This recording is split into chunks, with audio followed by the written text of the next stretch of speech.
இது ஒளிவடிவமாகவும் அறிவியலுமாக எழுதப்படுவது எழுத்து. தமிழ் மொழியின் இலக்கண வகைகள் 5. ஒலி வடிவமாகவும் எழுப்பப்படுவதும் வரி வடிவமாக எழுப்பப்படுவதும் எழுத்து. குறுகி ஒலிக்கும் எழுத்துக்கள் நீண்டு ஒலிக்கும் எழுத்துக்கள் நெடில்.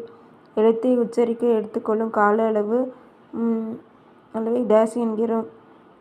குரில் நெடில் என வகைப்படுத்துகின்றோம். மாத்திரை என்பது கால அளவு. ஒருமுறை கண் இமைக்கவோ கை நொடிக்கவோ எடுத்துக்கொள்ளும் ஆகும் காலம் ஒரு மாத்திரை. குறில் எழுத்தை ஒலிக்கும் கால அளவு ஒரு மாத்திரை. நெடில் எழுத்தை ஒலிக்கும் கால அளவு 2 மாத்திரை. மெய்யெழுத்து ஒலிக்கும் கால அளவு அரை மாத்திரை.